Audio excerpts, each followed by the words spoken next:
अस्सी नंबर की गाथा से प्रारंभ किया गया स्वाध्याय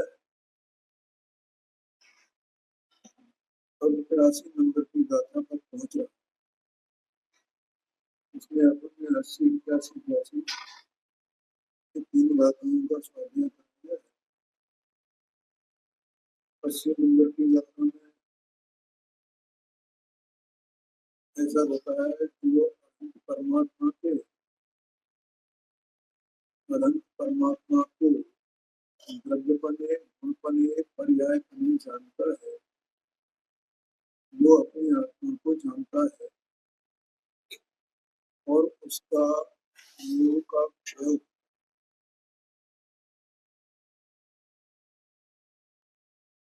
81 नंबर की गाथा में कहा था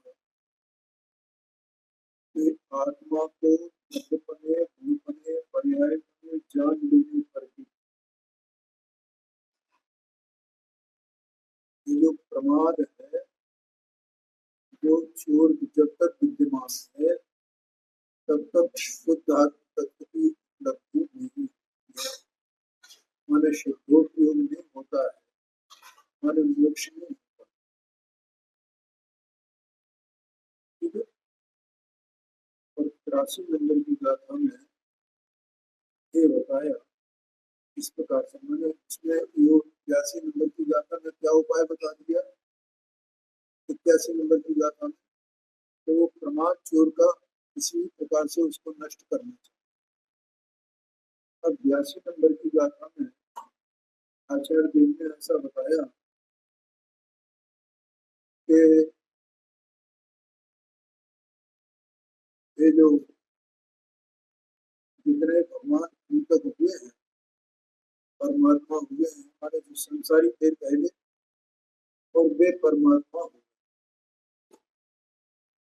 तो वे परमात्मा हो गए तो किस मार्ग से हुए, जिस मार्ग से वे स्वयं परमात्मा हुए हैं, जिस उपाय के द्वारा वे परमात्मा हुए हैं, जो उपाय उन्होंने किया है वो ही उपाय सबको बताया है और वो उपाय भी एक ही है और दूसरा कोई उपाय है।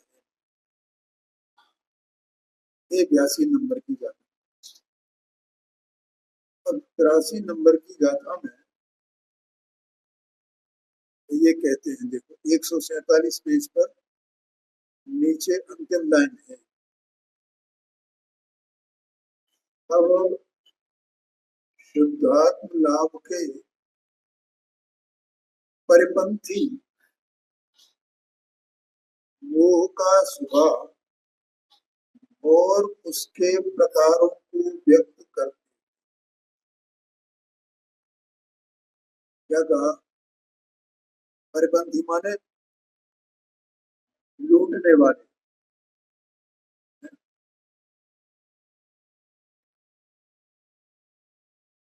वैसे तो आजकल भी कभी कभी इस प्रकार की घटनाएं हो जाती हैं, लेकिन पहले तो लोग पैदल ही यात्राएं करते थे, कोई वाहनों के कोई साधन नहीं थे। अपना ग्रंथ लेकर के उनके पास जाओ कि दोनों एक साथ बैठ जाओ, नहीं मिल जाए।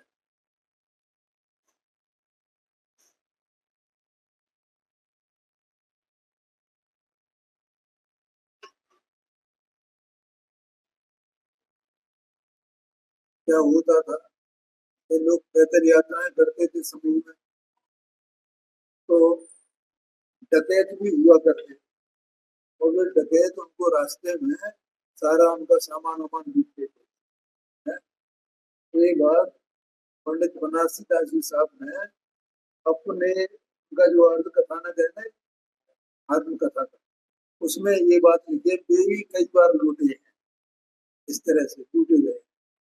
तो वो बात है, मतलब अभी केवल 400 साल पहले तक ये घटना इस तरह की हुआ करती थी, बल्कि अभी 200 अभी ये वाहनों की व्यवस्था ये सब जो बढ़ती जा रही है, तो तब से अभी 100 साल भी मुश्किल से नहीं लिए है ना।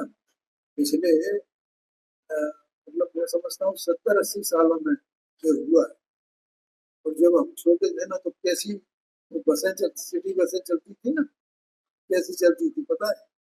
उनका बोनट आगे होता था और ड्राइवर की सीट पीछे होती। अब जो है फिर उसमें परिवर्तन आया, तो ड्राइवर की बगल में ही बोनट होने लगा, ये अंतर आया। तो इस तरह की वो नई नई इजाद होती जा रही है, और भी। अब जैसे वो अ, अंतर उसमें आते जा रहे हैं, गैस से चलने लगी है गाड़ियां। पहले मेरी पेट्रोल से चलती थी, फिर वो डीजल से भी चलने लगी कारें वगैरह ये। फिर वो अब ये सीएनजी ये आ गया है, इससे चलती है। और वो हाँ वो इलेक्ट्रिक से चलने लगी। तो ये निरंतर परिवर्तन आ रहा है ना, तो अब उसको उस प्रकार से मीटर भी काफी हद तक कम हो गई। तो फास्ट स्पीड वाली गाड़ियां हैं, ट्रेन को देखो आप, पहले ट्रेनें वगैरह कुछ थी नहीं। तो इस तरह लूट लिए जाते। तो यहाँ लूटने वाला कौन है और लूटने वाला कौन है, उसकी बात बताइए। कि शुद्धात्म लाभ के परिपंथी, माने शुद्धात्मा का लाभ जो हो सके, तो शुद्धात्म लाभ जो जीव का क्या है, रत्न है, ऐसा इसमें कहा ना, पहले कह दिया मैंने चिंतामणि रत्न प्राप्त कर दिया है। क्या भैया, पहले ये आ गया है ना। तो माने मेरे जो चिंतामणि रत्न है ऐसे, तो 3 रत्न कहे जाते हैं, सम्यक दर्शन, सम्यक ज्ञान, सम्यक ज्ञान। तो ये जो रत्न है, ये शुद्धात्म लाभ रूप है सबके सब। और इनको लूटने वाले कौन है? तो वो उनको लूटने वाला है। तो और वो का स्वभाव क्या है और उसकी कितनी जातियां हैं, ये आगे अगली गाथा में बता। आगे समझ में, वो का स्वभाव बताएंगे और उनके भेद बताएंगे।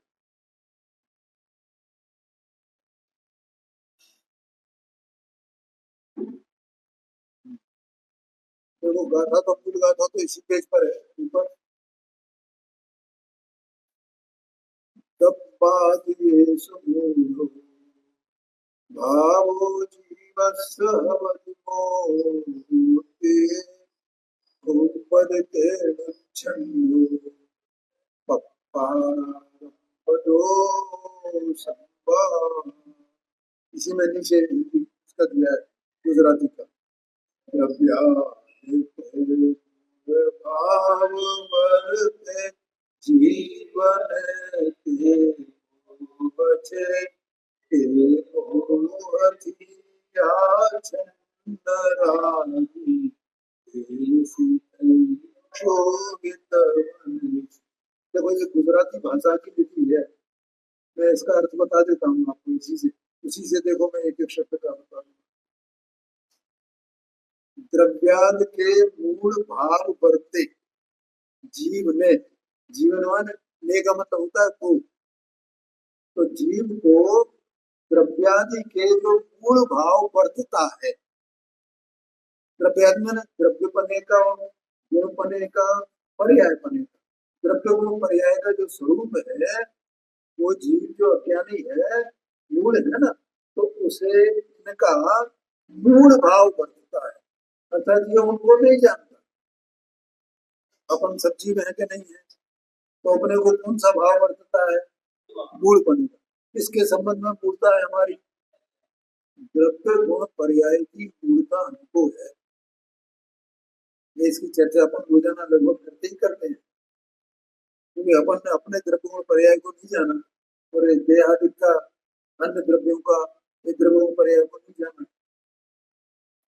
जो देहादिक के द्रव्य गुण पर्याय है, उन्हें ये अपना द्रव्य गुण पर्याय मानना है। तो मूलता होगी ना। बोलो। तो ए मूल भाव जीव ने, ते मोह छे माने वह तो मूल है, छे माने है, वो क्या है? ये तो मूल है। क्या चीज?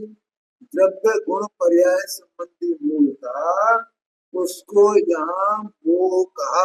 ये जीव का मोह है। एक बात, ते मोह थी आच्छन्न। अब उस मोह से आच्छादित है ही, उस मूलता से। ये जो चेतन वस्तु है ना, तो इसके इसका जो ज्ञान स्वभाव है वो कैसे आच्छन्न ढका हुआ है? उस मूलता से ढका हुआ। वो मूलता विकार है, मलिनता है। उस मलिनता से ये जो है वो ढका हुआ है, तो इसे उसका स्वरूप मालूम पड़ता ही नहीं। त्रिगुण पर्याय क्या है? स्वद्रव्य क्या है? स्वगुण क्या है? स्वपर्याय क्या है? इसकी इसको खबर नहीं। और न पर द्रव्य क्या है, पर क्या गुण क्या है, और पर की पर्याय क्या है, इसकी इसे खबर नहीं। इसका मतलब क्या हुआ कि ये उस मूलता से आच्छादित ढका हुआ है। क्या चीज? इसका ज्ञान प्रकाश, सम्यक ज्ञान रूपी प्रकाश उस मूलता से आच्छादित है। देखो देह मनमानी तो अलग है, ये इसकी सत्ता न्यारी है ना जीव की। और इसकी सत्ता में जो ज्ञान है, ज्ञान कुछ प्रकट है क्या नहीं अपना? ज्ञानावरणी कर्म के क्षोभन के निमित्त से अपना ज्ञान प्रकट है। और वही ज्ञान तो जानने का काम करता है ना पदार्थों को। लोक में भी सारी पदार्थों को अपन जानते हैं कि ये क्या चीज है, ये क्या चीज है, ये क्या चीज है, ये क्या चीज है, वो क्या चीज है। ये कौन कर रहा है जन्म? और वही ज्ञान अपना द्रव्यपना, अपना गुणपना, अपना पर्यायपना, वही ज्ञान तो जानेगा ना, कोई दूसरा ज्ञान तो आएगा ही नहीं। लेकिन वो क्यों नहीं जान रहा है? क्योंकि वो मूढ़ता से आच्छादित है, वो मोह से आच्छादित है। बोलो समझ में आया है? अब जब मोह से आच्छादित है तो होता क्या है? तो आगे कहते हैं ते मोह थी माने से, उस मोह से आछन रागी द्वेषी थई, उससे ये रागी द्वेषी हो गया। क्या हुआ? अरे राग द्वेष, राग द्वेष, राग द्वेष, राग द्वेष, राग। क्यों? मोह से आछन। तो मोह से तो अपने द्रव्यगुण पर्याय और पर के द्रव्यगुण पर्याय, अन्य बाहर में संपदा वगैरह ये सब इनके द्रव्यगुण पर्याय, इनको इसने नहीं जाना ना। तो जब जाना नहीं है तो ये उसमें राग द्वेष ही करेगा ना, क्योंकि उनमें अपनापन करेगा। किसी में परपना करेगा, किसी में अपनापन करेगा, नहीं करेगा। और ये इसके हैं ये सब, ये देह मनवाने ज्ञानावरणाधिकार कर्म, बाहर में धन संपदा जो कुछ भी राजपाट व्यवसाय वगैरह जो कुछ भी है, वो इसके है क्या? नहीं है, है? बाहर की तमाम जो संयोग हैं, उन संयोगों में वो अनुकूलता प्रतिकूलता, या अनुकूल संयोग या प्रतिकूल संयोग, इस प्रकार से मान करके कौन राग द्वेष करता है? किस कारण से राग राग द्वेष करता है? वे तो सबके सब एकांततः एक ही प्रकार के हैं। अनुकूलता प्रतिकूलता का भेद तो इसने स्वयं किया है। ये तो सब उद्गल के परिणाम है ना, उद्गल के गुण है ना। वे तो वो भेद किसने किया? इसने किया है। और उनमें भेद करके और फिर आकुलता करता है, राग द्वेष करता है, राग द्वेष करता है।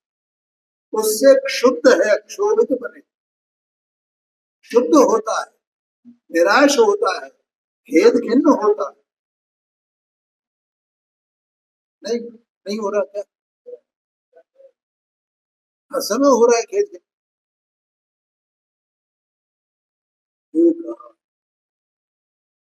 बोलो समझ में आया? देखो इसका अर्थ देखते हैं अपन, गाथा जीव के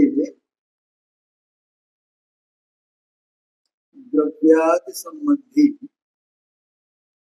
मूल भाव ब्रैकेट में दिया है, द्रव्य गुण पर्याय संबंधी जो मूलता रूप परिणाम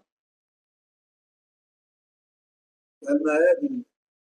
देखो ये जीव धर्म करने आए तो धर्म कर्म में ये जो व्यावहारिक धर्म कहा जाता है ना, उसमें खूब उत्साहवान हुए, लेकिन तो द्रव्य गुण पर्याय संबंधी मूलता ये खूब अणुव्रत महाव्रत खूब नियम पाला है, सब करे, लेकिन द्रव्य गुण पर्याय संबंधी मूलता धर्म है अपने। ये बरत रही है ना इसको, ये सब पूरा द्रव्यलिंगी जब मुनि व्रत धार अनंत बार बार बार, लेकिन फिर भी उसको क्या है, द्रव्य गुण पर्याय संबंधी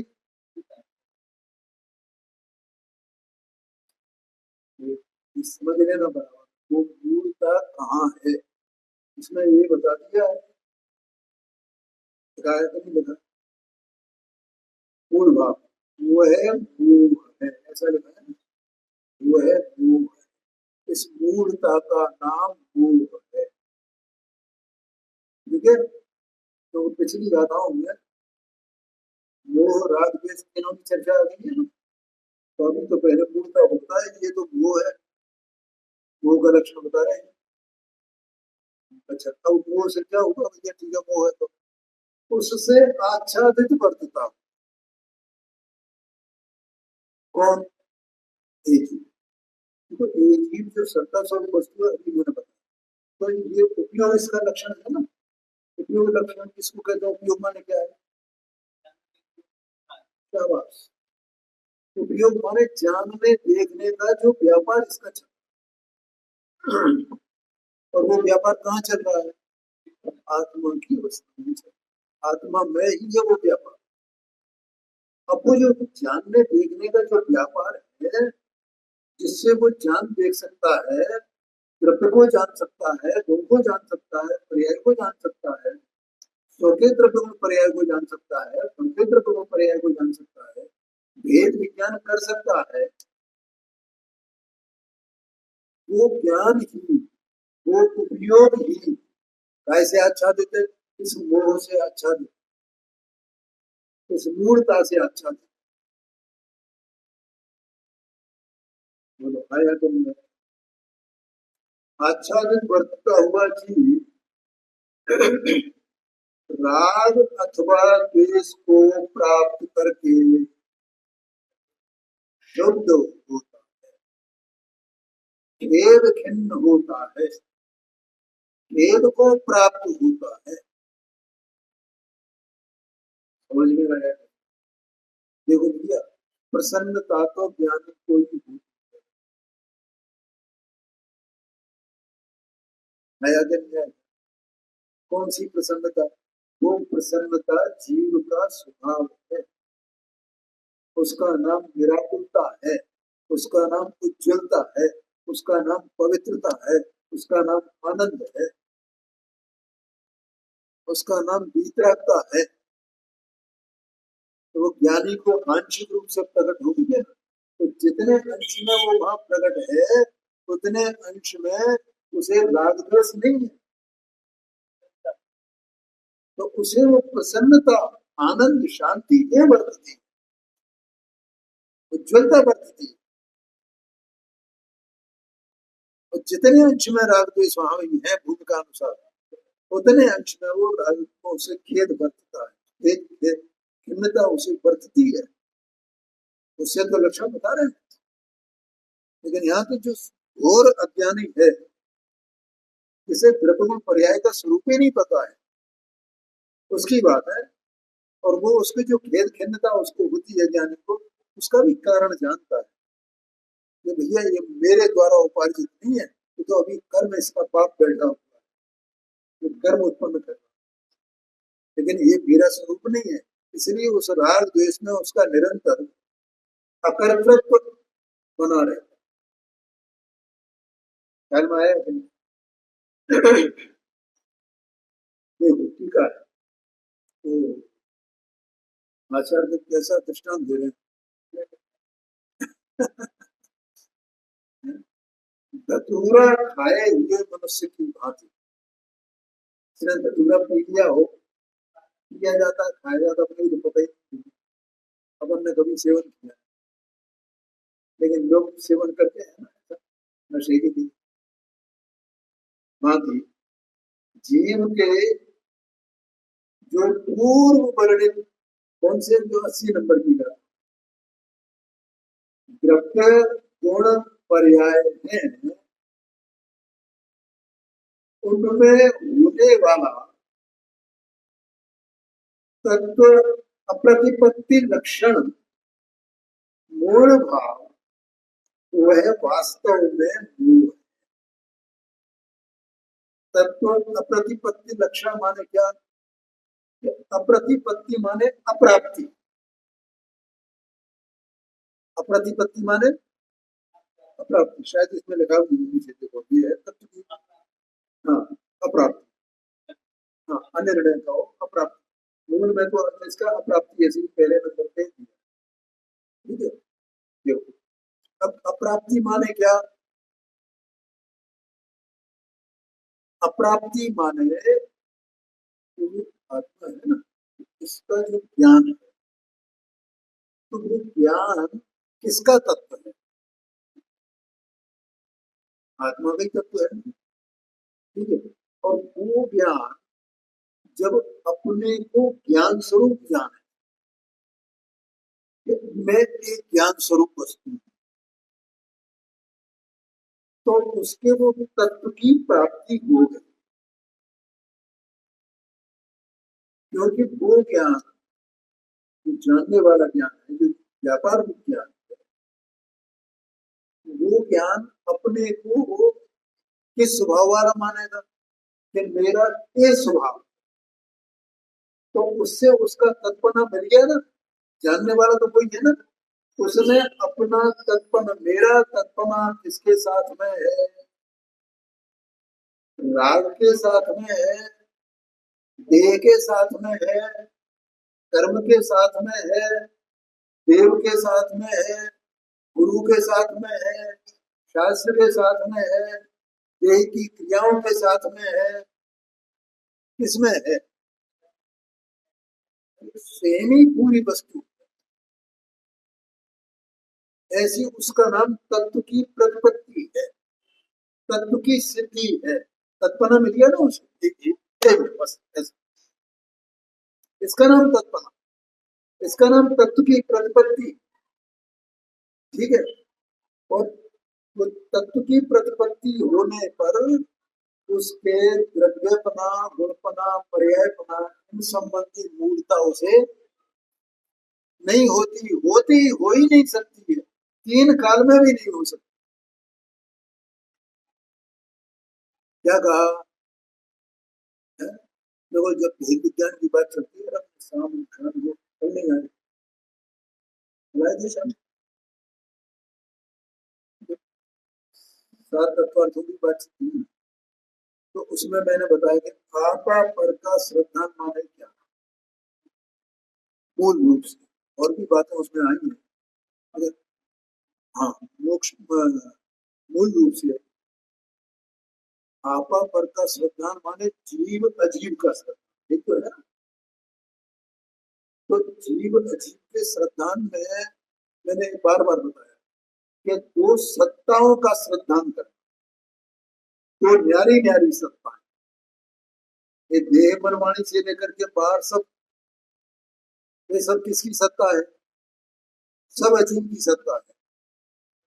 और इस देह मनवाणी में रहने वाली जो वस्तु सत्स्वरूप है, वो जीव की सत्ता है, ऐसा पहले ये पहचान, ये जीव अजीव की पहचान, ठीक है। फिर इसमें जो हो रहा है, जो भी क्रिया कार्य जो भी चल रहा है, वो किसका, जब श्रद्धान हुआ तो इसकी क्रिया, इसका कार्य अपना भाषित होएगा क्या? नहीं होएगा। और अपनी जो क्रिया है, वो क्रिया है सब प्रकार की, चौथे अधिकार से मैंने बताया, क्रोधादिक भाव किसके, उद्गल के मेरे, और ज्ञान का भाव किसका, ज्ञान में देखने का, या मेरा। एक तरफ देखा हुई तो अब इसकी जो क्रिया है जैसी अच्छी बुरी, रोग हुआ तो किसको हुआ, आत्मा को हुआ क्या, नहीं हुआ है। रोग तो शरीर के कार्य है। और मिथ्या दर्शन, मिथ्या ज्ञान, मिथ्याचारित्र है तो किसका कार्य है, आत्मा का कार्य है। तो जीव का कार्य है, इसका उद्गल का शरीर का कार्य है या मेरा कार्य है। इस प्रकार से पहचान, ऐसी श्रद्धा करना एक जीव की श्रद्धा।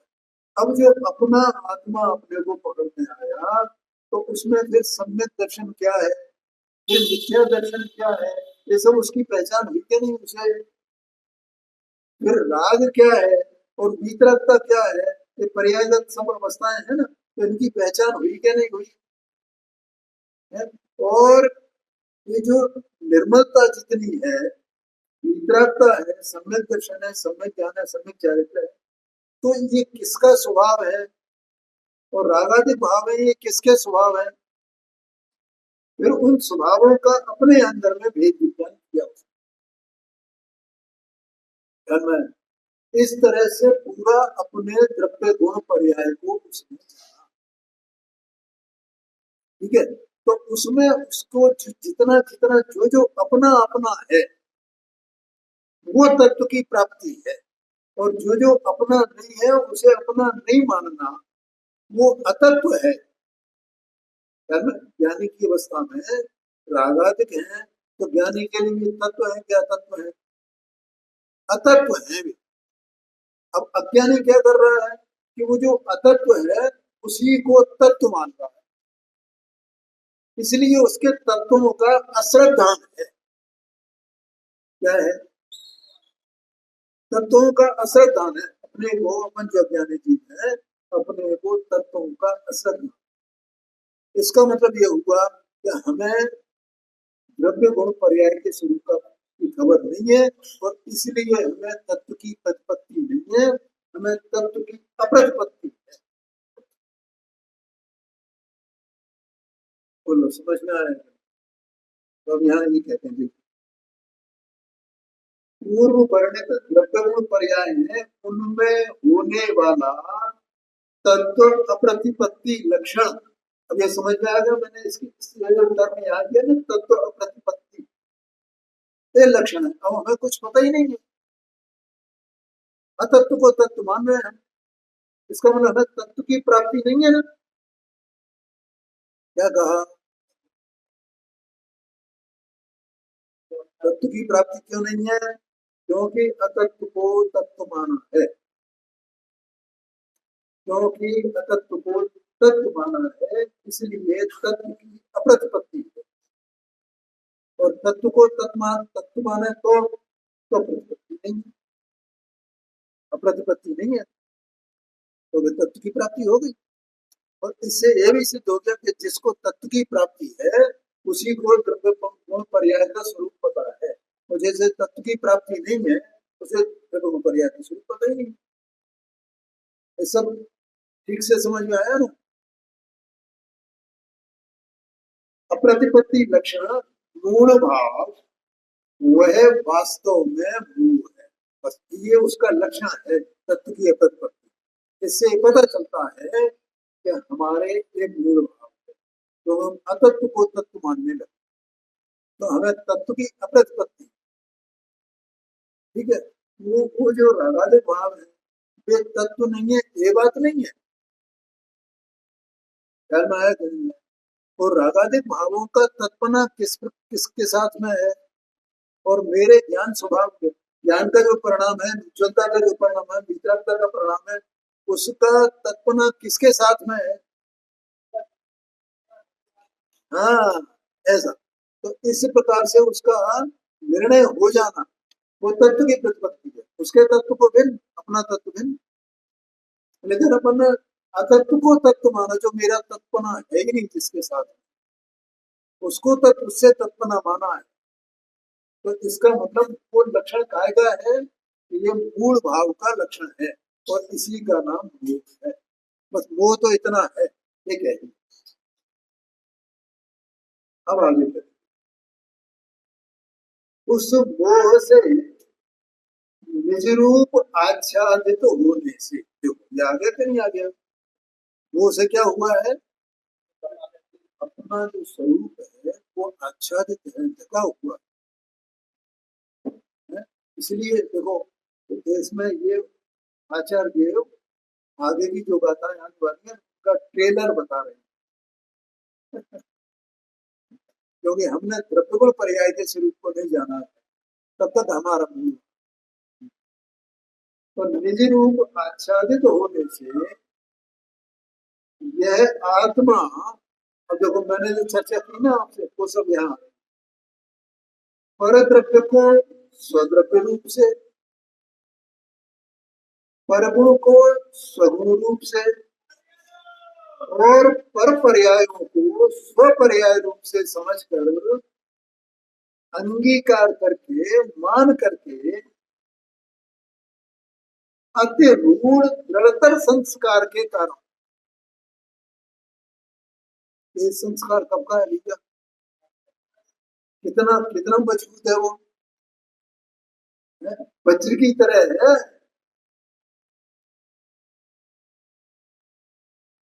तो मैं इसको उदाहरण देता हूँ, पहले भी कभी दिया है मैंने, आप लोगों ने सुना हो नहीं सुना हो। जैसे ये लोग तेल पेलने वाले होते हैं, तेल निकालते हैं सरसों वगैरह, तो जैसे वो क्या करते हैं, तो मान लो किसी ने अपना काम 10-12 साल 15 साल 20 साल पहले शुरू किया, ठीक है। अब वो तेल के लिए एक ड्रम रख देते हैं, उसको वो तेल निकलता रहता है। अब उसको 20 साल हो गए, वो ड्रम नहीं रखा रहता, ठीक है। अब उसमें से तेल निकलता रहता है, पिलता रहता है, तेल तेल निकलता रहता है, बाहर निकालते रहते हैं, उसको खाली करते हैं।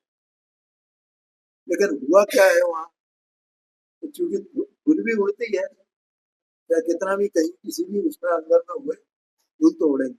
तो धूल के कारण और उसमें चिकनाई रहती है, तो चीकट हो जाती है। अब बोलो जितना पहली बार उसको नया ड्रम वहां रखा गया था, वैसा नया ड्रम दोबारा प्राप्त हो सकता है? उसकी चिकनाई जो चीकट है वो छूट सकती है क्या? मैंने वो चीकट कितनी मजबूत है, वो छूट नहीं सकती है, और वैसी दशा को वो प्राप्त नहीं। ऐसी चीकट यहाँ लगी हुई है इसकी, गाय की लोग, अति दृढ़तर संस्कार है इसका, और इसी संस्कार को पुष्ट करता रहता है अपनी मान्यता से। क्यों? क्योंकि द्रव्य गुण पर्याय का स्वरूप, इसलिए। बोलो भैया समझ में आया? हाँ जी,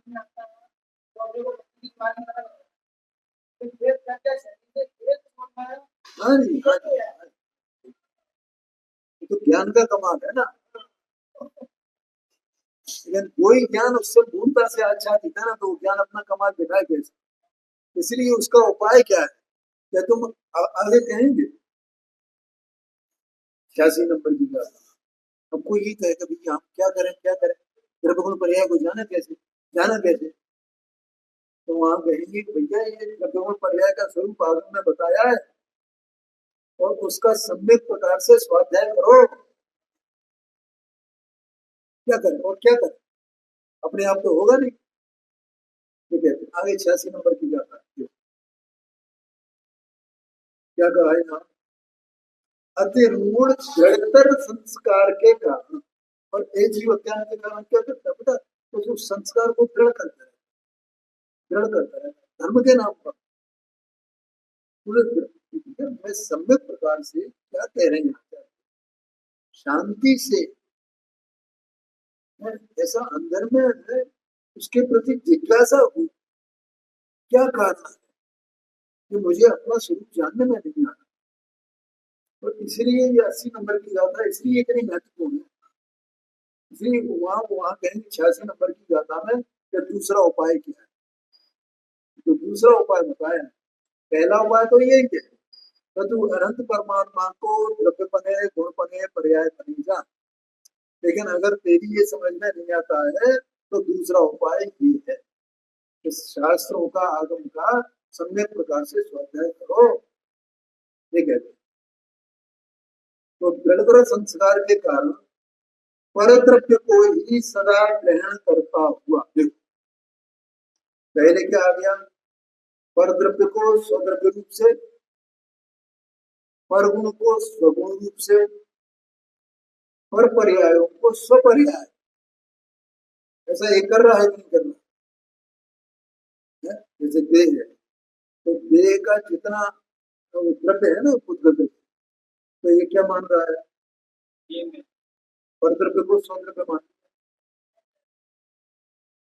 बैठा, उसको मान, और जड़ संस्कार है, परगुण को परिसान सूक्ष्म प्रकाश मिले।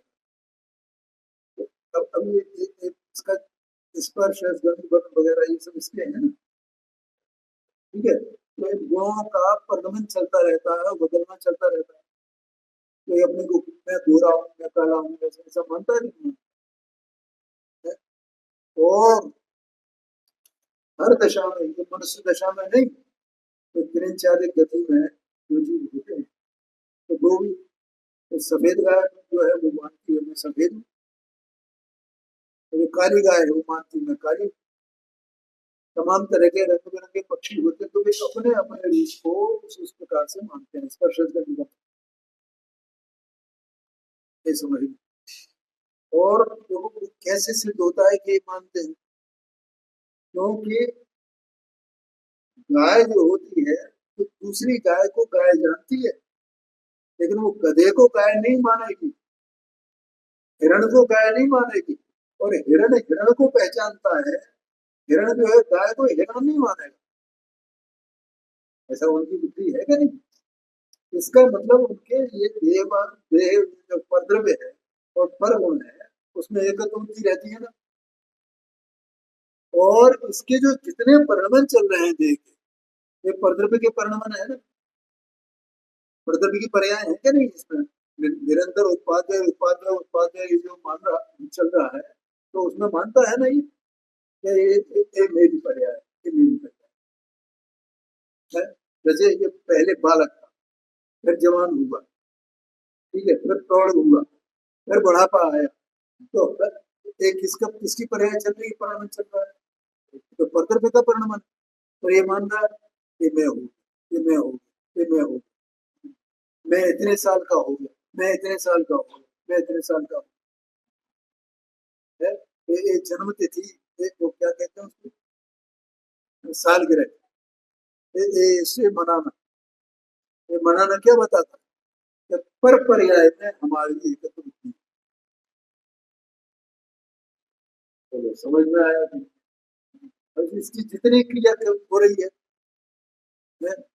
खाना पीना सोना जागना उठना बैठना, ये सब किसकी क्रिया है, किसकी पर्याय है, क्रिया माने पर्याय, परिणमन, किसकी परिणमन है, तो वो तो होएगा, उसमें ये जीव बाहर में इसमें क्या कर सकता है, कुछ कर सकता है क्या, क्योंकि ये इसका स्वतंत्र परिणमन है, और जीव में तत्संबंधी विकल्प चलते हैं। मैं कई बार नहीं बोलता हूँ, अंदर में बोलने की क्रिया चल रही है, जीव का लोग चलने की क्रिया चल रही है, हाथ पैर हिल रहे हैं, ठीक है, तो ये किसकी क्रिया है, ये स्वद्रव्य की क्रिया है, तो परद्रव्य की क्रिया है, तो परद्रव्य की पर्याय हुई ना ये सब। और ये अंदर में जो जीव बैठा है, तो जो ये बोल रहा है, ये बोलने की क्रिया कैसे हो रही है, कि इसके अंदर में विकल्प चल रहे हैं कि नहीं चल रहे हैं, जो भी था, तो वो विकल्प का चलना वो इसकी क्रिया हुई ना, नहीं आएगा। ये दोनों क्रियाओं का स्वद्रव्य की क्रिया और परद्रव्य की क्रिया, इन दोनों का निमित्त निमित्त भाव है, लेकिन कोई किसी की क्रिया का कर्ता नहीं है। इसका मतलब एक द्रव्य की पर्याय दूसरे द्रव्य की नहीं है, लेकिन उस पर्याय को, उस क्रिया को अपनी मानना, तो ये पर पर्याय को अपना मान, और ऐसा दिन भर 24 घंटे चल रहा है, अनाज से चल रहा है। बोले समझ में आया? ये दशा है, और ये चीज इसी में भ्रमा हुआ है, माने उसी में निरंतर खेत खेलने को प्राप्त होता है, खेत खेलने का खेत, और इसे इसका कोई ठिकाना, कोई भरोसा नहीं है, ये मानता नहीं है ऐसा कि मुझे कुछ खेत खेलने का हो। हाँ, इतना व्यस्त है तो फुर्सत नहीं है, इतना व्यस्त है उसको फुर्सत नहीं सोचने, ये दशा है। ये तो ज्ञानी कह रहे हैं कि भैया तुम शोध को प्राप्त, क्योंकि वे जानते हैं कि अक्षुब्ध अवस्था कैसी होती है और शुद्ध अवस्था कैसी, ये बात है। देखो, अति रूढ़ दृढ़तर संस्कार के कारण परतृप्त को ही सदा ग्रहण करता हुआ, बस। जो परतृप है, क्या कहा, जो परतृप है ना, द्रव्य तो पर्यायात्मक उत्पाद द्रव्यात्मक है ना, परतृप से, तो उसको अपना करता, ये चीज क्या कर रहा है, उसको अपना रहा, क्या कर रहा है, अपना रहा है, अपना अपना उसे अपने गले से लगाई, ये चेतन वस्तु से इस परद्रव्य की क्रिया को, परद्रव्य को अपने गले लगाए हुए, ये आई 94 नंबर की गाथा में ये बात कह रहा है, सदा ग्रहण करता हुआ, ग्रहण करने का अर्थ समझ में आ गया, अपना मानता हुआ, अपना जानता हुआ, और अपने मन का उसमें आचरण करता हुआ, दग्ध इंद्रियों की रुचि के वश से अद्वैत में भी द्वैत प्रवृत्ति करता हुआ, क्या करें, दग्ध इंद्रियां,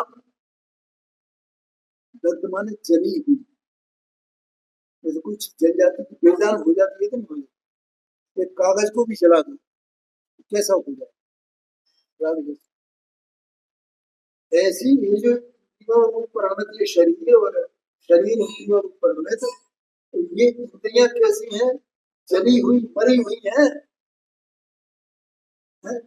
एक आचार्य अमृतचंद्राचार्य स्वामी ने समय साथी में लिखा, क्या क्या बोला इसको, शरीर को मृतक का लेवर,